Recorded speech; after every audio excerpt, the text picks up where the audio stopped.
Prince Poetry, man, not a myth. I'm not the guy you walk up to and F with. But the problem. Yes, the band's back together. Dave Zirin is back here with the Bring It In with Morgan Campbell crew. Dave's been on book tour. Dave, give us your book tour highlight. Highlight without question, going back to my alma mater, Macalester College, the Fighting Scots of St. Paul, Minnesota. That's known for its 50-game losing streak in the world of football, which still stands as a record, but now also known for being a fulcrum of the intersection of sports and politics after me being there. But seriously, so many of the things I wanted to do with this book tour were canceled because of COVID and restrictions and moved to Zoom events, that to actually go to the school, they had a big crowd spaced out, wearing masks. I mean, it was, right here. It was very moving that they kept it together and they put the event on, and we had a great time. So Dave will know that I read all the way to the end of his book when I suggest to him that like the logistics around this book tour have been a bit of organized confusion. Oh yes, and like organized confusion, filled with stress. 1994 hip hop reference. There he goes.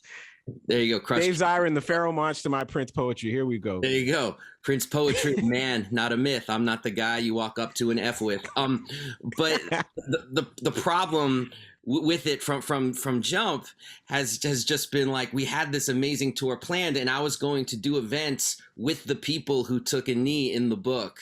And we were going to be on stage together, and I was going to interview them and center them and all of these wonderful ideas to really not just give them their flowers, but elevate them in their community as leaders.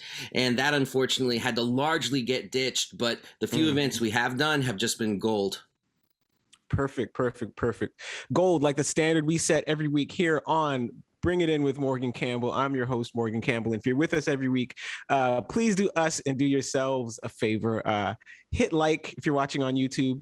Hit subscribe to CBC Sports YouTube channel. Leave a comment if you like it. If you don't like it, leave a nasty comment. Leave a dislike. I personally do not care. I do not take this stuff personally. I'm just trying to do what, Megan? Feed the algorithm. Feed the algorithm. Feed it. Get it big, bulk it up like a left tackle. Anyway, we're here back again. I don't do this alone. Again, yeah, I'm your host, Morgan Campbell. Yes, naturally. And this is the first All-American edition of Bring It In with Morgan Campbell, because all three of us are in the United States right now. Usually I'm in Toronto, but right now I am in Northbrook, Illinois, which is about 15 minutes northwest of Evanston, where I was at homecoming at Northwestern University this past weekend. Decided take a couple of days off and work on this manuscript. I'm actually using a printed copy of this manuscript to prop up this computer to set my camera, which, wow. Well, the good part is that there are enough pages in the manuscript now that it's like a proper platform, which is good. Guys, I'm getting there. But again, I don't do this by myself. Joining us from Washington, D.C. is the play-by-play voice of the capital city Go-Go, the play-by-play voice of the Washington Mystics, a proud native of Hamilton, Ontario. Megan McPeak, how we doing? I am doing well. Happy to be back in DC. And Dave, we have to connect somehow in DC so I can get a signed copy of your book. I've been holding out. I've been purposely holding out. Absolutely. Are you kidding me? That would be my honor. I'm waiting for a shipment right now. I will be there with bells on. Perfect. And joining us also from Washington, D.C. Sorry, were you? I was just going to introduce you properly. Yeah. And joining us also from Washington, D.C., from the book bunker of his home, is the author of 11 books, the most recent one being the Kaepernick Effect. Dave Zirin, how we doing? I'm doing great, although I am concerned that this shelf of books behind me is just like inches away from falling upon my tender skull. No. You'll be fine. And if you see behind me, there's like a little smoke alarm. That's just in case the takes get too spicy. We're all protected. So don't worry about it. Okay, so we got a lot to get to this week. We are going to talk a little bit of rugby, a little bit of basketball. Actually, no, a fair bit of basketball, a lot of basketball across men's basketball, women's basketball, basketball stunts. We're talking a lot of basketball. We hope to talk to a little bit of footy. And we're going to start off in the NFL because here's the thing. you get into the news business, you learn the expression the Friday news dump. It's when an organization has some news that they cannot keep quiet. They have to release it, but they do it on a Friday afternoon or Friday evening when people aren't at work, and they hope that it peters out over the weekend, which used to work back in the legacy media days. Doesn't work as well right now because it's a 24/7 news cycle, but this is still what people are trying to do. And it was like these misbehaving NFL coaches were trying to do a Dave Zirin's book tour news dump between Urban Meyer getting freaky in the club and John Gruden's emails going public. All this stuff happening when Dave Zirin was on book tour, when Bring It In was on holiday hiatus, so hoping, I'm sure they timed all this so that we would not be able to talk about it, but we're not playing that game. We're not playing that game. Plus, the emails just keep coming. And so now I'm not going to recap all the emails because they've been public for so long. But what we do have, again, were the John Gruden racist emails about DeMaurice Smith. There were, and after that, the John Gruden emails where he railed against the commissioner in a homophobic way, gay players in general, female referees, concussion protocols. Have I missed anything? I mean, Colin Kaepernick. Oh, players that kneel. Okay. 5 for 5.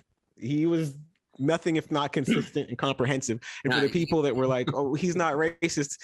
And on top of that, we see these emails between Bruce Allen, who was also John Gruden's buddy and the person with whom he was exchanging all these emails, and Jeff Pash, a lawyer from the NFL, who in the real world, the NFL is supposed to be investigating the Washington football team for their egregious workplace toxicity. But also the then president of the team and one of these people charged with investigating the team are being super chummy over email, congratulating each other, patting each other on the back, joking about reducing players' salaries, all of this stuff. And so helpfully, the NFL has weighed in. Associated Press has weighed in, speaking to sources at the NFL, saying that no one else in the NFL has been cited with email violations. And out of these 650,000 emails that they've searched, most of them connected to this Washington football team investigation, no more John Gruden style explicit rants were found. So Bruce Allen's out of the NFL. John Gruden is jobless. Dave Zirin, I guess there is no more racism or sexism or homophobia in the NFL. That's what the emails say. What do you say? I say you have 650,000 emails, and we're supposed to believe that the scant few that have been released are the only ones that bear offensive content. I have this amazing bridge in Brooklyn I got to sell you. And first of all, you want a spicy take? Shame on the Associated Press in big letters for running with an article saying, according to one anonymous source, there are no more offensive emails among the 650,000 that are there. Are you kidding me? That's not journalism. That's a press release. But this is a bigger issue than John Gruden, as we're all seeing. I mean, this is like cover up writ large about not just the Washington football team and Dan Snyder, but also about the Las Vegas Raiders and the contempt that the other NFL ownership fraternity has for Mark Davis, the owner of that team. I've been interviewing a lot of folks in NFL circles about this entire imbroglio to get my head around this. Yes. Like, wait a minute. It's a lot to try to comprehend. It's a lot because you have 650,000 emails. It's supposed to be an investigation into toxic sexual harassment and even issues of coercion and issues of assault, in the Washington football team. And the result of it is that John Gruden and Bruce Allen are in trouble. I mean, what's going on here? And who is leaking this anyway? Where is this coming from? Is this from some NFL official who just hates the isms and this is the only place where the isms are? Or is this actually something more strategic and ugly? And what a lot of NFL people kept coming back to me to say is like, look, you're talking about a group of white right-wing billionaires at the top of this sport. And in that group, you've got the in group and you've got the out group. And Dan Snyder is in the in group.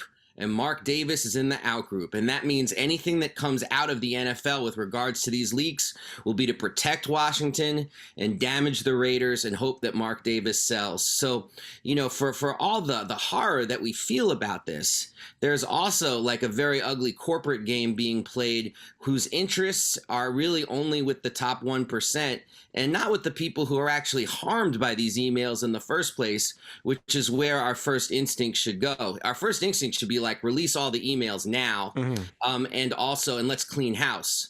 Like any ugliness that's there at the top of the NFL, you know, Donald Sterling them, Jerry Richardson them, get them out of there. But that's not what the NFL's plans are for this. Their plans are, they're just playing on a much different level than the rest of us are thinking at this point.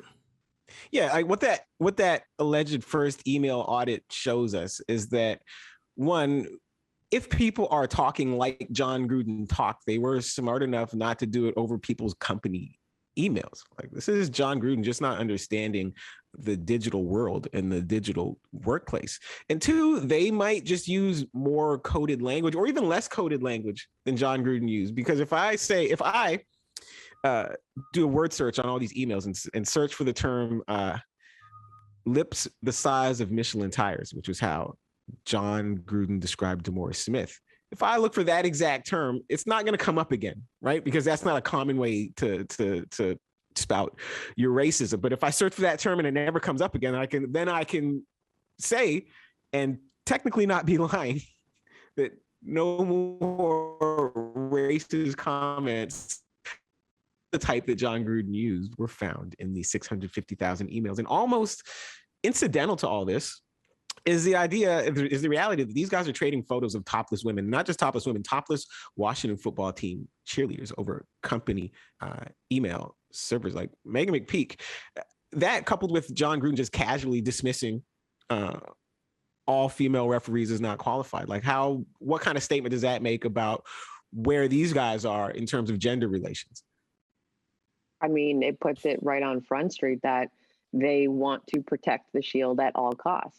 The NFL is looked at as a brotherhood, which to them, especially the ones who may think like John Gruden and just haven't been caught yet, they want to keep it a brotherhood. They don't want women, unless they're on the sidelines in the cheerleader or dance team role. They don't want women within the NFL in that aspect, outside of, being quote unquote entertainment, eyepieces, arm candy.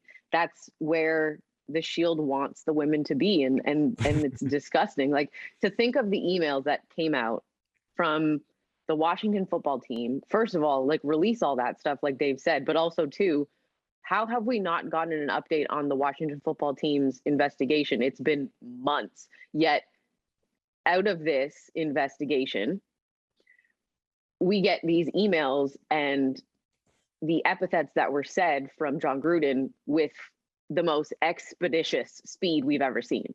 I don't think the NFL has moved quicker than what they did to take down John Gruden and the Raiders and Mark Davis in this situation. Like, I think they did it quicker than Usain Bolt can run. Like, that's how quick it happened. Yet we're still waiting months for the investigation into multiple allegations and evidence of sexual coercion, sexual misconduct, sexual harassment, sexual assault, sexual abuse, and the toxicity that is the Washington football team's organization.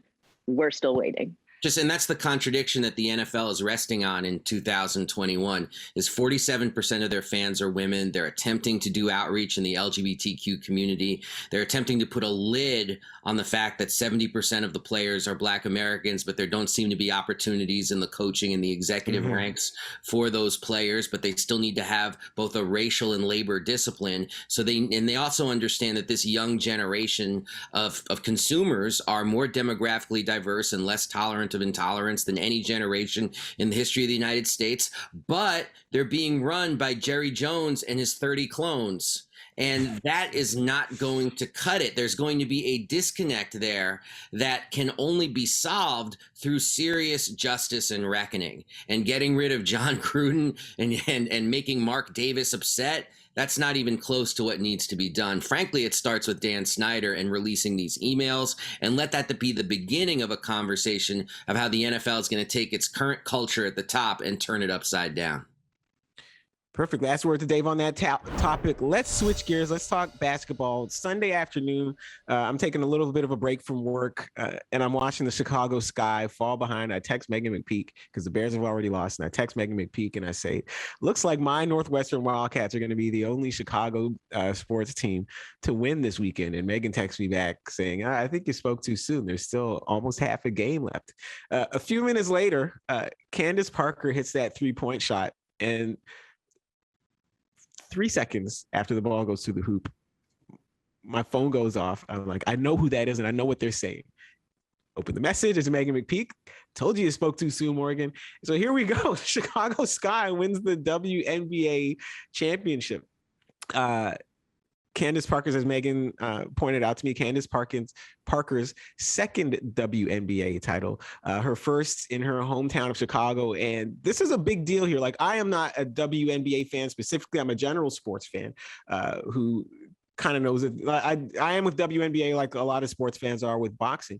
But like this particular championship series, if you're the WNBA, you love it because it speaks to people like me, because the main characters in this series were main characters in the league. They're people that general sports fans know. We know Candace Parker. We know Skylar Diggins-Smith. We know Diana Taurasi.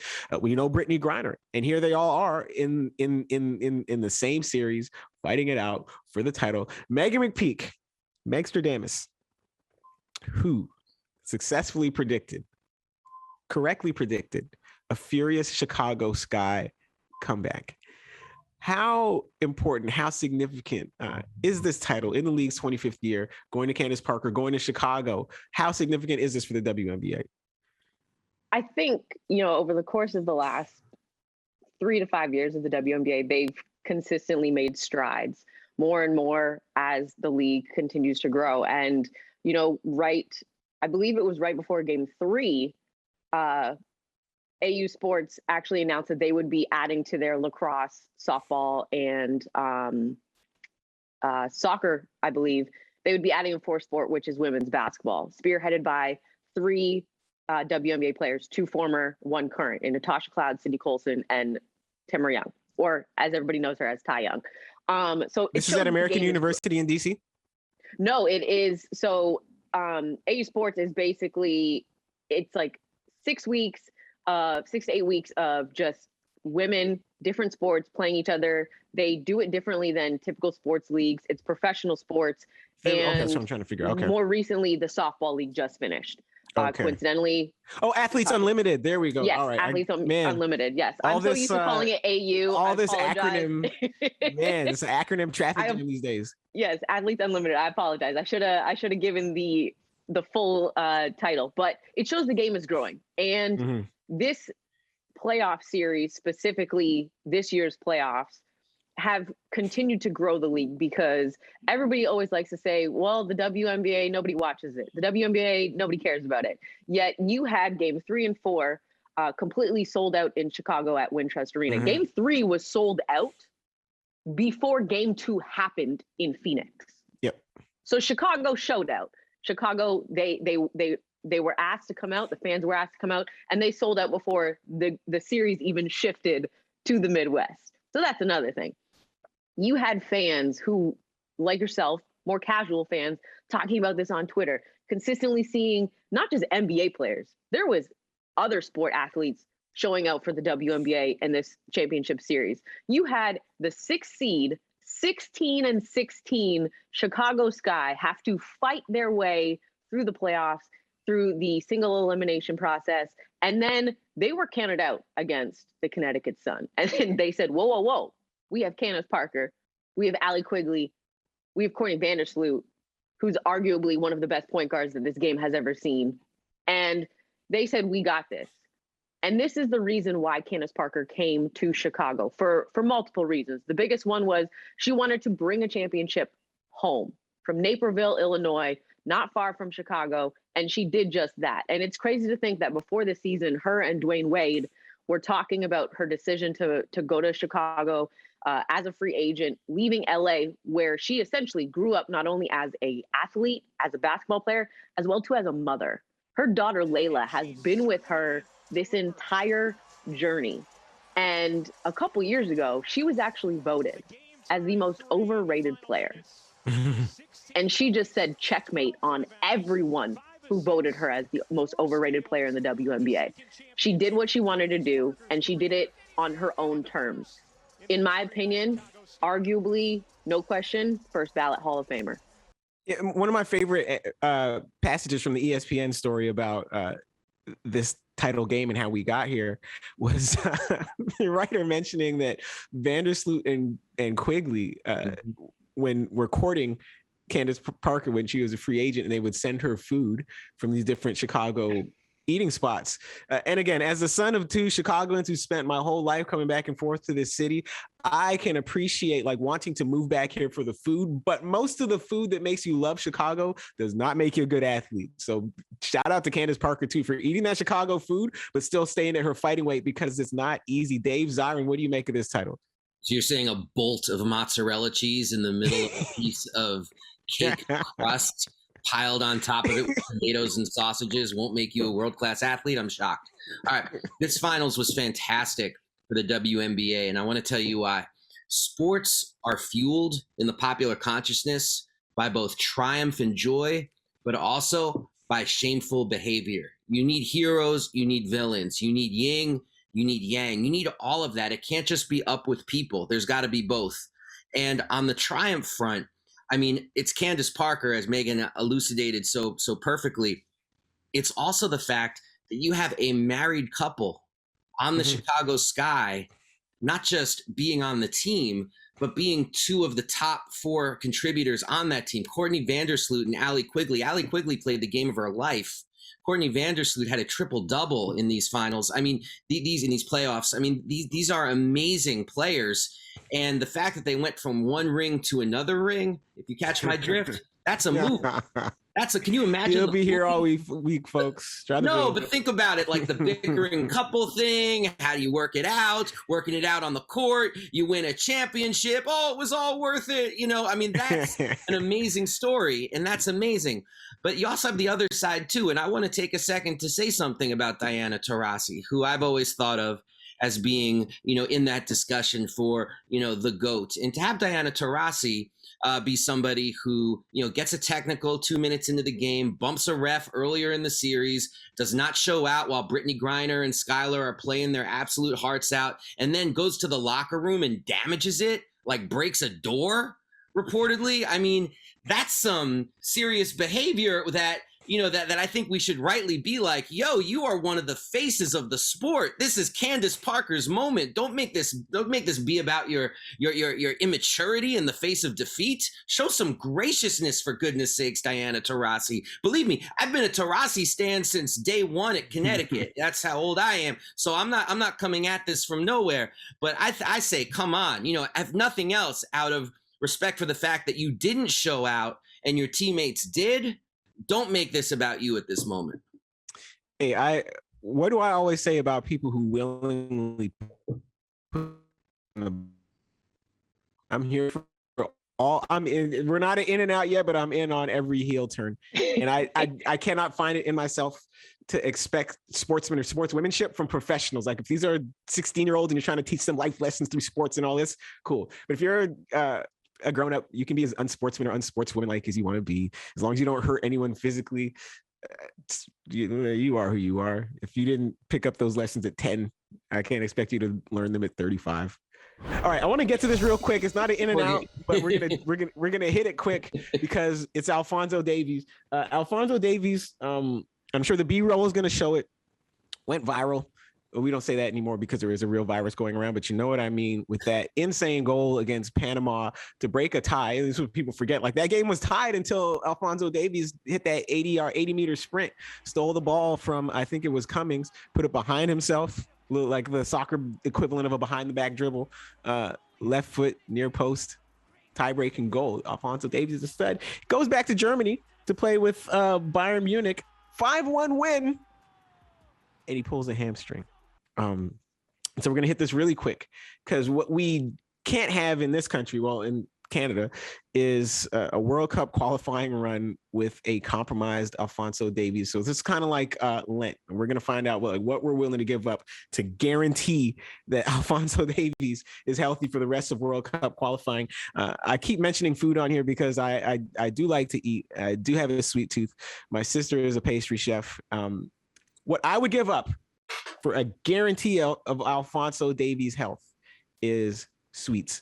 Cold turkey. I will stop sweets, cold turkey, if it could guarantee that Alphonso Davies gets through this whole thing healthy.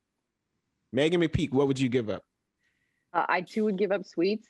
And I also have 2 healthy hamstrings unaffected. He can have those too.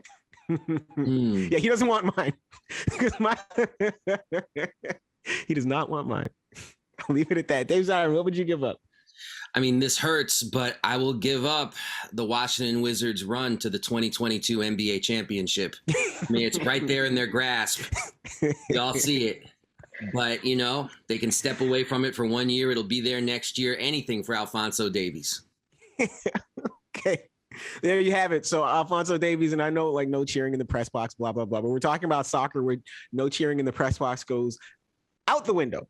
So here we go. Alphonso Davies, get well soon. We want to see you throughout the remainder of World Cup qualifying. All right. So now you guys know that Monday mornings when we record the show are my favorite part of the week. My favorite part of the week is in and out. So here we go. We got 3 topics teed up. We're going to try to hit them fast and see where it goes. Topic 1. So Canada lost to Chile in World Cup rugby qualifying, men's rugby 15s. Lost to Chile on aggregate score. And one of the other problems was, so Canada now is knocked out of World Cup qualifying. So for the first time since the Rugby World Cup started, Canada's not going to be a participant. And the bigger thing now for Team Canada is that a Chilean player named Marcelo, what was the last name? Does anyone remember? Villalobos?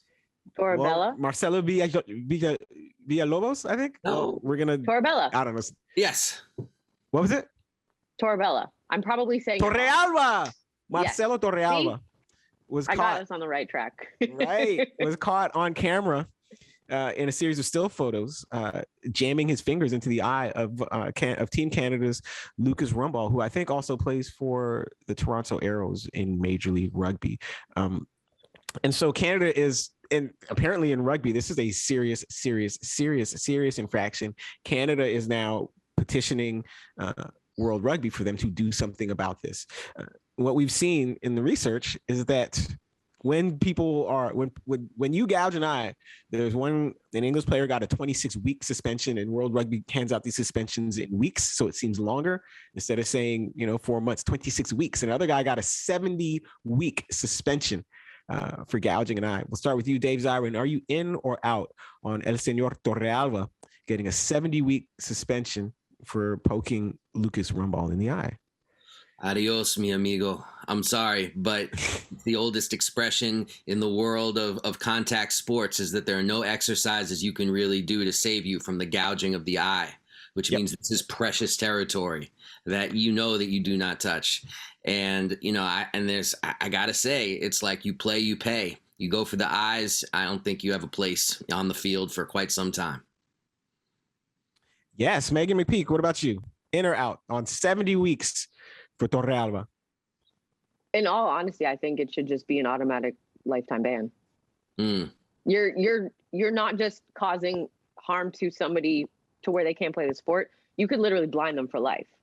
So I think that you should be banned for life because it's an unwritten rule. It's a real rule. You're not supposed to gouge somebody's eyes. The moment you do it, all bets are off, in my opinion. You should be kicked out of the league and not be able to play rugby anywhere in the world. Yeah, so when you watch a UFC fight or a mixed martial arts fight, because there's more to mixed martial arts in UFC, you will see extremely tough people beat the mess out of each other, hit each other with elbows, hit each other in the thigh, hit each other with knees. But the one thing that makes people stop and say, hey, give me a second, is this an inadvertent finger to the eye. Mm-hmm. And so that's how fragile that part of the body is. And in terms of Canada's rugby fortunes on the men's 15 side. Like every World Cup, like qualifying gets a little bit tougher for them and a little bit tougher for them. And they qualify like a little bit lower in the table. And now this time they have not qualified. And it is tough for Canada because Canada does not have like a surplus of talent in that sport. Like Nathan Hirayama, who just retired from the men's sevens team, who was a star, in the Olympics, was also Canada's leading scorer a couple of World Cups ago on the 15 side. But it's tough to commit to both those programs at the same time. So a lot of the good players just go to 15s because that's an Olympic sport and that gets the funding. Sorry, that goes to sevens, and the 15 side kind of suffers for it. So what maybe they should do is suspend Torrealba until Canada qualifies for another World Cup, and everyone can come back on the field at the same time. Next up, Megan McPeak. I'll start with you because this is basketball. This is your week, man. This is like all basketball. So I'm scrolling through Instagram and I see Stephen Curry. I guess it was post practice. Maybe he's on his own time.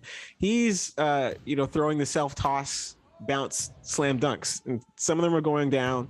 Some of them aren't. But like, are you in or out on Steph Curry taking precious time and energy to perfect his dunk game? I'm out on it all. I love Steph.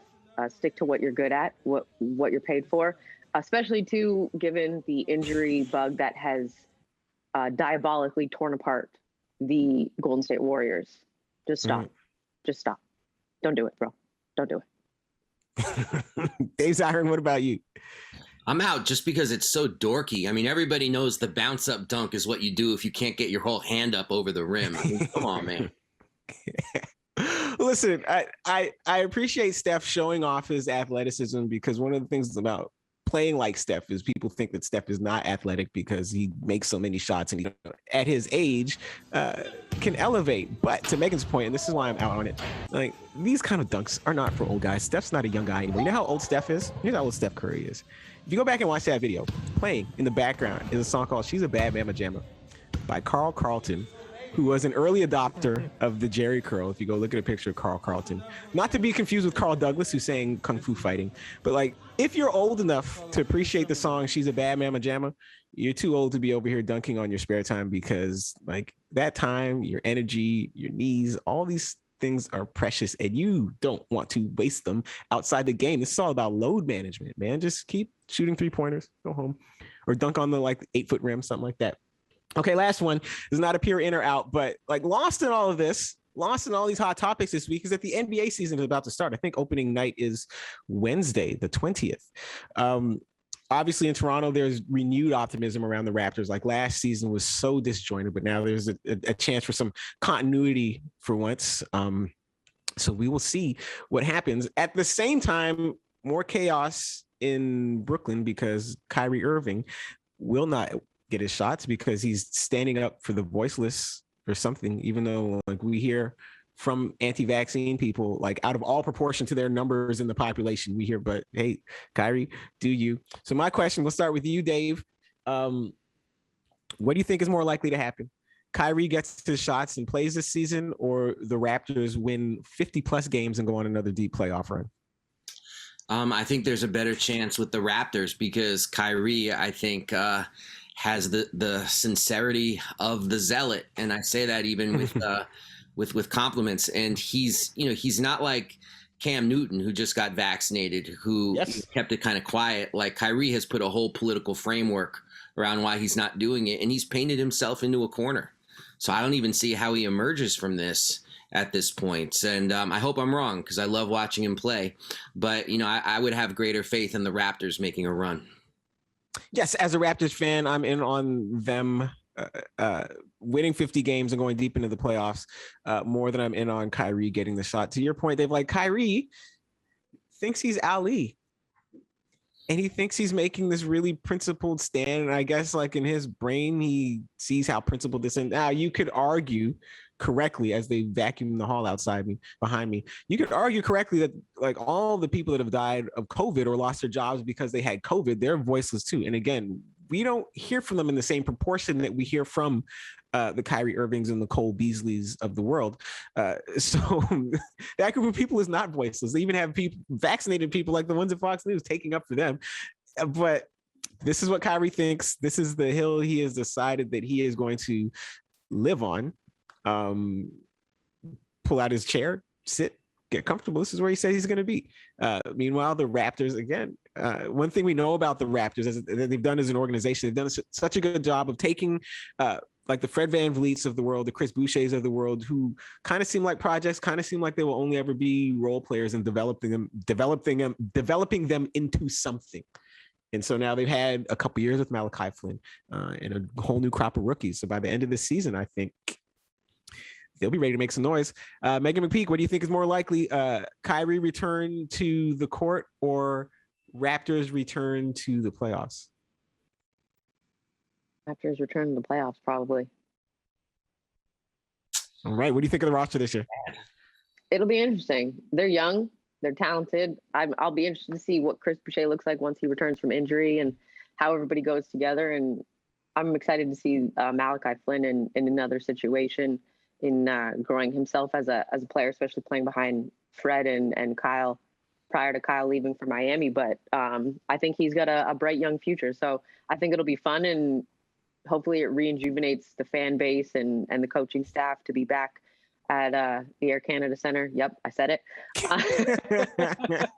But hey, the 20th, it'll be a fun night, especially because they open against the Wizards. So it'll be interesting. But I'm excited for this season. For really and truly, I'm just excited that Raptors fans get their team back, because 600 plus days is a long time away from home.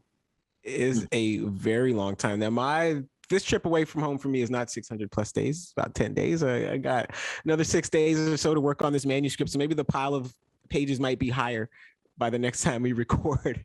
But this has been my favorite part of the week. My favorite part of the week. We record every Monday morning, hit the internet Tuesday night. Most of y'all get Tuesday night, Wednesday morning, and we are really grateful to have you. Megan McPeak, I know the people are going to miss you between now and the next episode. Tell them where they can find you. As always, on the Twitterverse at Megan McPeak, spelled with an H, because it is the right way to do it. And just soaking in this WNBA season that just finished. I would like them to start tomorrow, but it's all right. We've got the NBA starting tomorrow. So we'll settle for the NBA. By the time this airs, it will have started. Yes, we'll settle for the NBA to pass the time until next summer when the WNBA resumes. Dave Zirin, between now and our next episode, where can the people find you and your book, The Kaepernick Effect? Well, first, I'm going to be stoking the fires for WNBA offseason. Why not? We do that with the NBA all the time. WNBA, we act like, all right, we'll talk about this again in however many months. It's like, no. Let's fan the fires. Controversy. I'm already trying to poke the bear of Diana Taurasi and get her mad at me, or start a feud or something. Let's do this, And I'm all in on that. And if people want to contact me and talk about it, they can reach me at Edge of Sports.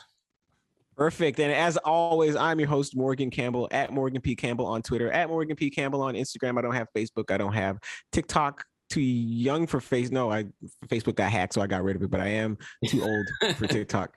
I can't do all those dances, man. My knees, my joints, they won't let me do it anymore. But you can find us back here every Monday. Shout us out on social media. Use the Bring It In hashtag. Send us your in or out ideas, your suggestions. Some of them might even get on the air. And in the meantime, if you're watching on YouTube, hit like, hit subscribe, leave a comment. If you don't like it, even though you've listened to us for 40 minutes and you still don't like it, that's fine. I'm glad you stuck with us this far, even if you hate watching. Hit dislike, leave a nasty comment. I do not take any of it personally. Oh, actually, you know what? If it's more likely to make you engage, I take it so personally. You say bad stuff, it'll hurt me so much. But what's the byproduct of them saying anything about us, Megan? Feeds the algorithm. Like Ezekiel Elliott, just feed the algorithm. And so until next week, everybody stay fed and happy like the YouTube algorithm. And I will see you next week. I have been your host, Morgan Campbell, and this is Bring It In.